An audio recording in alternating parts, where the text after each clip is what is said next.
Okay, so what I'll say today is not, exactly as has been of the few things I've said over the last few weeks, not directly from Rabbi Price's drasha, but since I spend hours on it every week, I should share some of his ideas, which are fascinating. If you ever get a chance to actually, you'll be at my house. You can see these books are massive.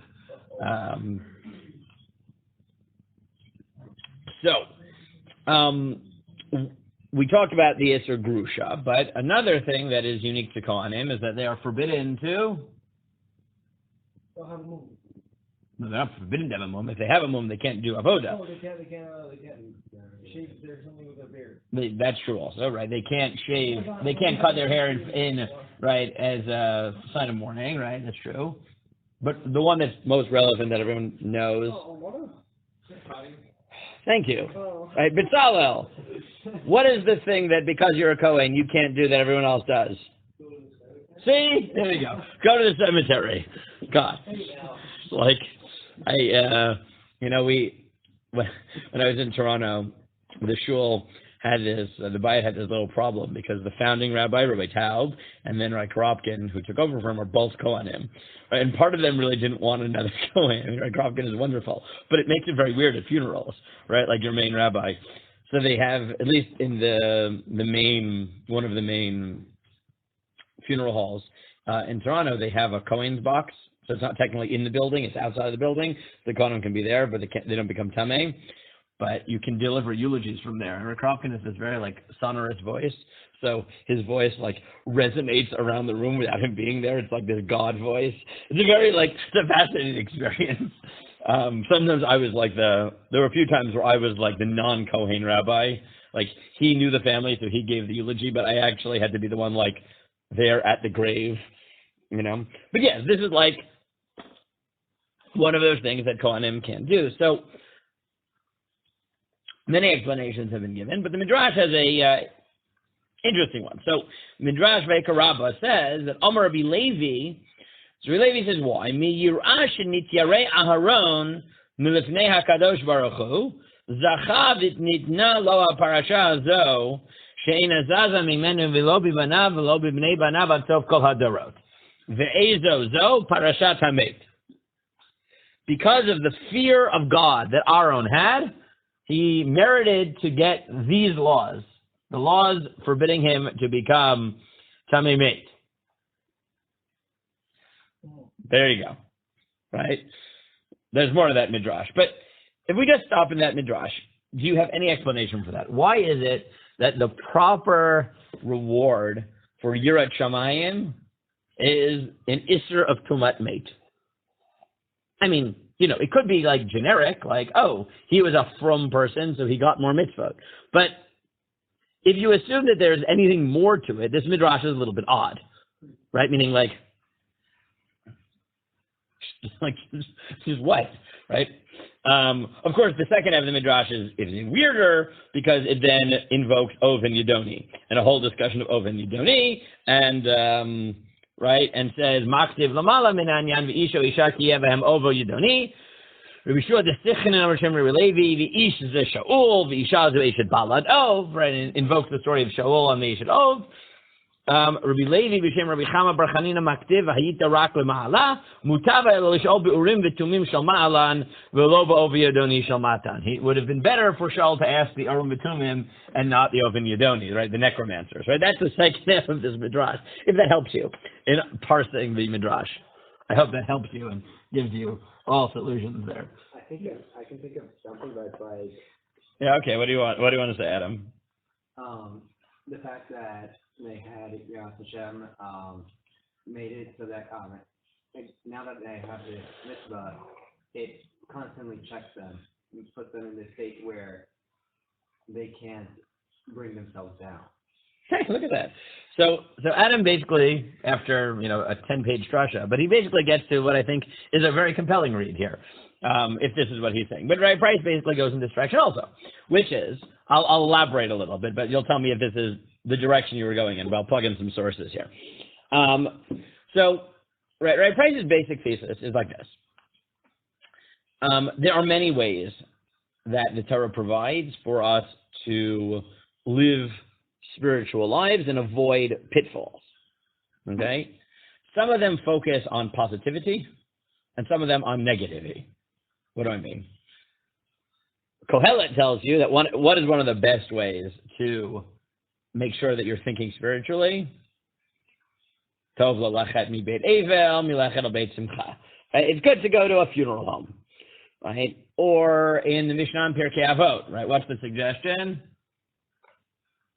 Da malamala mimcha, right, etc. Right? If you remember what's the end of that statement?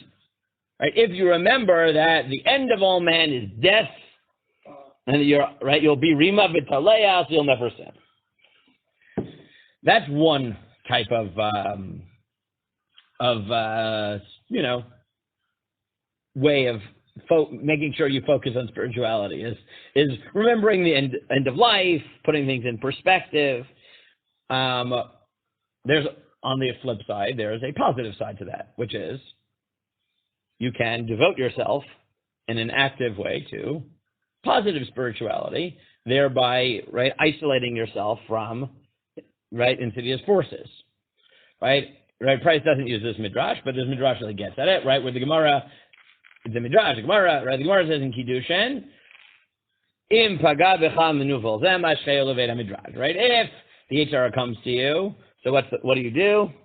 Right? You drag him to Beit Midrash, right? And Chazal have this thing: if Torah doesn't work, then you should think about Shema, right? And and Shema doesn't work, so then last ditch effort is Yizkor lo yom hamavet, is remember death, right? So our price basically says there's two ways of thinking about it, right? One way of making sure that you avoid pitfalls is by isolating yourself in a spiritual life in a positive sense. The other is to think about the negatives, think about death, think about, right? So, like Adam says, right, he said, if just that insight alone can be the key to this midrash, which is, if someone has a proven track record of being able to have Yirat Shamayim without that sort of bitter medicine of focusing on death, but positively being involved in spirituality, then the proper reward, so to speak, is to mandate that they only focus on that path, right? And basically what the Midrash is saying, look, because Aharon, without focusing on death, he was just someone who was imbued with Yirat Shamayim, so his children were tasked with living in the Mikdash, right, being committed to the Mikdash, which means that their spirituality will consistently be on the positive sense of being actively involved in Kedusha, and therefore they will not need, and even more so, not only will they not need, it will then become anathema to the spiritual life that they have taken to be involved in death, which is admittedly another way to sort of rein in human desire, but not an ideal one, right? You're going somewhere like that? I didn't quite catch what you were saying. Okay, try that one more time, right? So our price is basically, look, right? Death is one of the ways, right? Focus on death is one of the ways that we sort of bring ourselves down to earth so that we avoid negative temptation. The other way to do it is to really involve ourselves in positive spirituality, which doesn't leave room for, right, for negative. If someone has a proven track record of being Yarei Shamayim, then he's not going to need the negative, right? The reason he's committed, right, he's avoiding negative is because he actively is committed to God, right? The proper reward, therefore, for Aharon having Yarei Shamayim is that his children be committed to the Mikdash, and in the Mikdash, their inspiration will constantly come from the positive side of the equation, right, rather than the negative. Now, what does Oven Yidoni have to do with this? Right? So he notes that if you think about it, right, what's the Midrash saying? There are two sides of the same coin, right? There's Ovi Yidoni, right, and then there's, right, the Urim V'Tumim, right? Meaning, if you want, I mean, he has a whole elaborate drasha on this, but even just simply, right, at some level, what the Midrash is saying is, look, if you want to know the future, you want to know the direction you're supposed to take, there are two very ways of, right? You could get that through Kedusha, you get that through Tuma, you can get that through Urim V'Tumim, you get that over Yidoni. It's a question of what perspective you choose to take, right?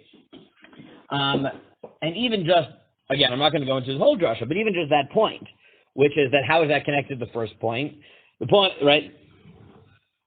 Once you realize that the choice to either pursue Urim V'Tumim or Ovi and Yidoni to accomplish basically the same thing, which is get direction in life, is exactly that, a choice of perspective, right?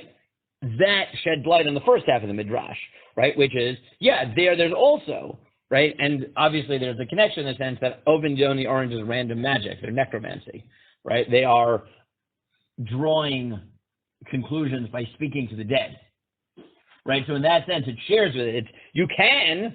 It's very not ideal, right? In fact, it's forbidden.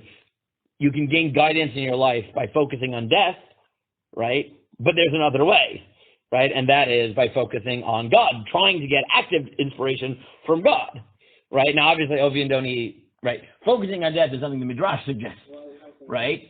Right? Meaning they're not identical, right? And his drasha is much more elaborate. But even just at a basic level, right? Contrasting using things associated with death to tell you how to live your life, and contrasting with Urim V'Tumim, which is, or you could just get direct inspiration from God, right? Is in that sense a similar type of choice, obviously a much more extreme one. Okay, so that's a little bit on perhaps what this midrash is getting, and I do think it's a compelling read, right? Once you associate all those other Mamarei Chazal and Psukim, which place death as one of those things that can bring you closer to God, right, to say, but yes, if someone already has fear of God, he doesn't need that. And in fact, it's, anathema to the spiritual path he should be taking, right? I think that basic insight is I'm compelled by. I think you can do a lot with it. I think Adam maybe was going in a slightly different direction. Adam wants to chime in and, okay, good. So what do you want to say? No, I was just saying that I just want to say that what you said was an embellishment of what I was saying before. Okay, that's what I thought, right? Added in components. Right, no, that's exactly what I said. I said, right, in the end of the day, I think, look, right, Price was a massive Talmud Chacham, so if he had an insight, he could back it up with sources, right? And I think that at some level, what Adam was saying is sort of the same basic direction. I think it's actually a very compelling idea. Like, you can add as many sources as you want. You can see, like, this is my transcription of his, or whatever, adaptation of his thing. It's, 10 pages, right? And that's like cut down. But yeah, Shkoyach Adam. I think that is the basic direction to go. Obviously, we can embellish it and we can elaborate, but that's not what we do in these 10, 12 minute, Parsha Shir. And that's, if we ever had like an hour-long Parsha Shir, then maybe we would do that. I don't know if we've ever done that here, except for maybe Shabbos, right? Like Shabbos have done it. We should. Yeah. Anyways, okay.